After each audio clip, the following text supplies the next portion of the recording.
Tengan todos una cordial bienvenida de parte del programa de postdoctorado de Gerencia de la Educación Superior. Me toca en esta oportunidad disertar un poco sobre lo que es la evaluación dentro de lo que es la educación a distancia. Realmente, pues mucho se habla sobre lo que son los entornos virtuales de aprendizaje y realmente a veces poco se toca la manera en cómo debe el profesor o el docente o el tutor en línea, como le queramos llamar, hacer o realizar la evaluación en línea. Realmente existen una serie de recursos que nos permiten a nosotros como tutores en línea poder evaluar cada una de las actividades que se llevan a cabo dentro de un aula virtual. No obstante, hay que hacer una serie o llevar a cabo una serie de requisitos por donde el tutor en línea debe dejarse llevar una metodología de trabajo para de esta manera poder adecuar todos los recursos que se tengan para que el participante desde donde se encuentre, que se vaya a conectar, pueda sin ninguna dificultad bajar todo tipo de actividades. Tenemos en primera instancia definir un poco lo que es la red. No debemos olvidar que involucrarse dentro de una red significaría que en ese lugar, en ese entorno, convergen una serie de actividades, una serie de elementos e inclusive una serie de personas donde se intercambian ideas, se intercambian opiniones. En el caso de los entornos de aprendizaje virtuales, por supuesto en este caso el aula virtual, nos vamos a referir a los participantes y a los tutores en línea. Es decir, hay un intercambio permanente y comunicación entre el estudiante desde su lugar de donde está prácticamente o remotamente conectado a donde está el tutor en línea, que pudiese estar en la universidad o en cualquier otro lugar. La Universidad Dr. Rafael Belloso Chacín nos permite con su plataforma realmente pues obtener unos resultados óptimos a la hora de comunicarnos con cualquier estudiante desde nuestra universidad. Esto significa que cuando la red entra en ese dinamismo, vamos a conectarnos no solamente con estudiantes que se encuentren en un entorno cercano a la universidad, sino también muy remotos a ella. Por ejemplo, pudiéramos hablar de otros países, pudiéramos hablar en otros estados u otras regiones del país. Esto en un momento dado permite acercarnos un poco a ese estudiante que está bien lejos y que por razones obvias pues no puede trasladarse hasta las instalaciones de la universidad. Por supuesto, esto no quiere decir que el estudiante se vea incapacitado de poder enviar cada una de las actividades o ejercicios que se le solicitan para poder ser evaluado dentro de este tipo de entorno. Lo que permite precisamente la red es interconectar y que este estudiante pueda enviar sin ninguna dificultad todas estas tareas hasta que el profesor pueda evaluarlas y, por supuesto, devolverles esta actividad ya evaluada para que él sepa más o menos de qué manera va llevando su proceso de aprendizaje. Tenemos que estar claros que cuando nosotros vamos a hablar de un aula virtual, tenemos que contar con una serie de recursos del cual el docente en línea puede apoyarse para de esta manera obtener ese intercambio de información. Entre otros, pudiéramos hacer mención del blog, de la web quest, podemos hablar también de los chats, entre otros. Por supuesto, sabemos que hay infinidades de herramientas que nos permiten en un momento dado poder establecer con este estudiante esa conexión y ese intercambio, ese feedback de información entre lo que cada una de las asignaturas que se dictan en el aula virtual permiten que el docente, bajo cualquier modalidad, bajo cualquier fórmula o estrategia, pueda evaluar todos sus contenidos. Pero hay algo del cual nosotros debemos de considerar como elemento fundamental para llevar a cabo todo este proceso. Me refiero a la planificación de las actividades.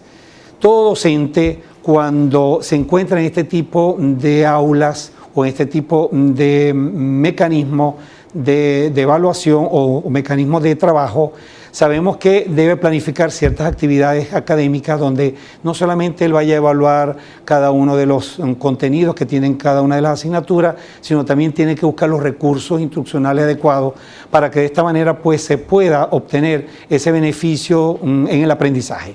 Nos referimos entonces, como les decía inicialmente, a estas actividades. Necesitamos inicialmente, por supuesto, de estos recursos del cual vamos a nombrar a continuación. Primero, por supuesto, del grupo de participantes en el aula, donde cada uno de ellos puede interactuar y hacer las preguntas respectivas para que el docente en línea pueda darle la respuesta oportuna. Por otro lado, por supuesto, se requiere también de una red de contactos donde todos estos estudiantes también puedan interactuar con otros, no solamente pues los estudiantes del curso, sino también con otro tipo de recursos que la universidad les pudiera brindar. Obviamente no podemos olvidarnos de la plataforma tecnológica, patrón fundamental por donde nosotros nos vamos a guiar para llevar a cabo este proceso. También se involucran los contenidos en línea, donde sabemos que la universidad cuenta con una estructura no solamente pues, desde el punto de vista físico y tecnológico, sino también un recurso bien importante como es el capital humano, por el cual nos permite a través de una serie de intercambios se elaboren pues, cada una de las actividades, cada uno de los formatos de los contenidos en línea. Obviamente también no podemos olvidar la formación del tutor.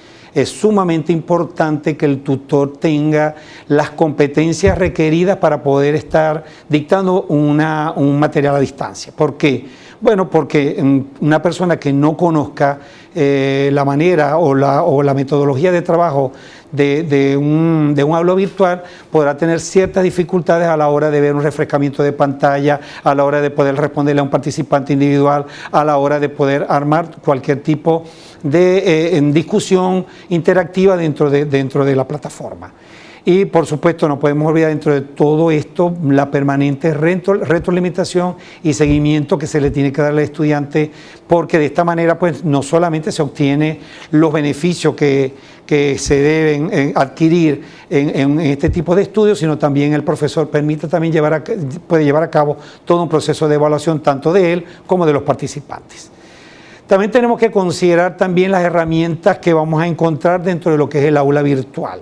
Dentro de estas herramientas debemos de contar, por supuesto, con la biblioteca virtual, la universidad que se encargue de dictar cursos o asignaturas a distancia debe contar con una excelente biblioteca donde los estudiantes se deben conectar para poder hacer sus respectivas investigaciones, sobre todo en el caso nuestro de posgrado, donde sabemos de plano pues que una de las razones fundamentales del quehacer del estudiante de posgrado es la investigación. Entonces, obviamente esto nos va a permitir conectarnos también no solamente con la biblioteca propia de la universidad, sino también con todas aquellas revistas electrónicas y cualquier otro tipo de medio o enlace donde nos permita realmente pues establecer la información o poder corregir o controlar la información que se nos está llegando.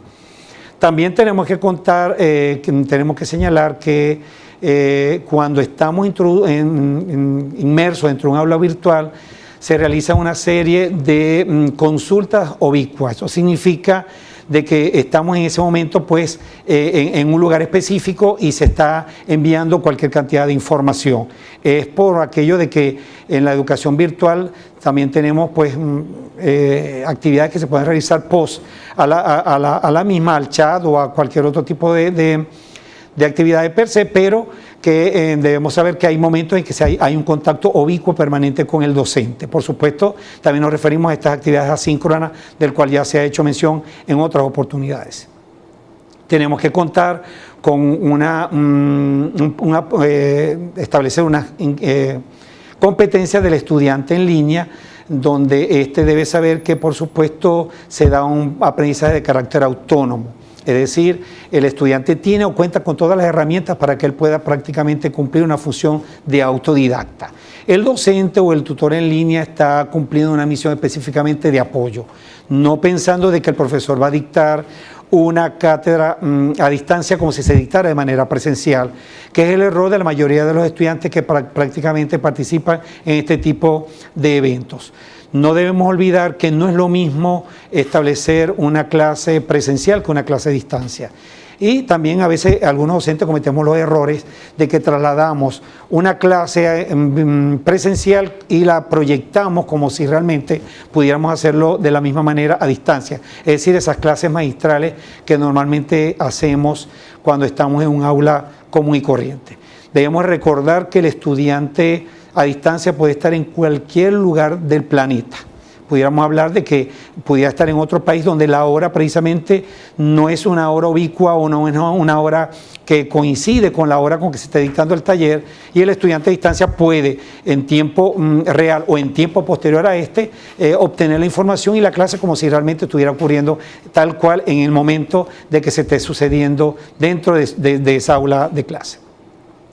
También debemos de dejar claro de que a pesar de que nos encontramos en un lugar quizás a lo mejor solos, no significa que no podamos tener una relación permanente con nuestros compañeros del cual están en el aula de clase.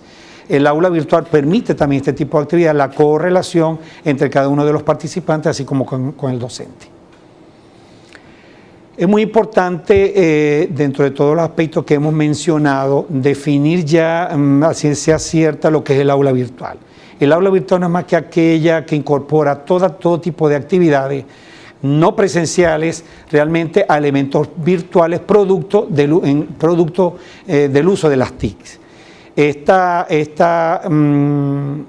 herramienta que se utiliza para poder manejar cualquier tipo de información académica la podemos organizar, como les decía inicialmente, a través de las I-actividades. ¿Y qué son estas I-actividades? Estas I-actividades no son más que un conjunto de tareas secuenciales e interrelacionadas para seguir objetivos educativos. Es decir, estamos más que todo organizando proyectos o trabajos donde realmente pues, el estudiante se puede incorporar en un tipo de actividades, vamos a decir, donde no solamente va a estar él en esa interactividad, sino también van a estar un grupo de personas convergiendo o planteando no solamente pues, su conocimiento, sino también sus experiencias. Por supuesto, en este proceso de las actividades debemos dejar claro que tienen un proceso de inicio, valga la redundancia, donde por supuesto se da la mensaje de bienvenida de lo que es la explicación del aula virtual, cuáles son los recursos y la planificación que se tiene para ello. Luego viene la fase del proceso, donde se hace un seguimiento y orientación de cada una de las informaciones que allí se van a establecer o a interactuar. Por supuesto, lo que son los chats, las discusiones, entre otros aspectos. Y por último, no podemos olvidar la finalización, que es cuando ya precisamente el estudiante y el docente establecen los diferentes aportes sobre el contenido que se ha discutido durante el proceso que se ha llevado a cabo, la discusión o el foro de discusión interactivo. ¿Cuáles son los beneficios que realmente puedan orientarnos este tipo de actividades? Entre otros, por supuesto, tenemos que considerar lo que es la vinculación entre el contenido y las pautas informativas sobre el desarrollo del trabajo. Eso en este caso. En otro, por supuesto, hay tiempo suficiente para la realización del trabajo que permite al participante la reflexión y preparación de las respuestas. Por supuesto, esto con el apoyo de las lecturas iniciales que se han dado durante el proceso previo al inicio de la actividad. También la definición de los diferentes criterios de cada una de las actividades planificadas en la asignatura. Obviamente también la exposición y claridad de los argumentos y entrega de la realización de las diferentes actividades. Y por otro lado también tenemos el suministro y la forma de cómo se va a enviar estas actividades, si es a través precisamente del correo interno, si es a través del correo que le proporcione la universidad o en todo caso, en último apoyo o en última instancia, el correo personalizado. También podemos al mismo tiempo evaluar todo lo que son las actividades que están relacionadas con el pensum de estudio del programa de posgrado que se está llevando a cabo en ese momento, y las características también de los participantes se pueden informar, es decir, ubicación geográfica, sector donde se encuentran, manera de cómo se conectaron, experiencia laboral, entre otros aspectos que sería bien interesante como para tener un poco de conocimiento sobre de qué manera se encuentra estructurado desde el punto de vista del conocimiento el curso y cada uno de los participantes que en ella se involucran. Y por supuesto también permiten la propuesta de actividades que van a estimular el intelecto y la comprensión de la asignatura en desarrollo. Con esto quería finalizar señalando de que las actividades permiten al estudiante, en todo caso, y también al docente en línea, por supuesto, mantener lo que es un esquema totalmente académico, pero a distancia. Obviamente debemos dejar claro de que todavía hay ciertos paradigmas donde tanto el estudiante como el docente sienten cierto grado de resistencia para enfrentarse a las tecnologías. Pero no olvidemos que las tecnologías nos han facilitado, si se quiere, recursos, nos han acercado al mundo porque sabemos que podemos establecer el contacto de manera inmediata a la hora y en el momento preciso, y lo que es más importante aún, obtenemos también las competencias tecnológicas necesarias para cualquier profesional egresado de cualquier carrera o posgrado de cualquier universidad del mundo. Muchas gracias.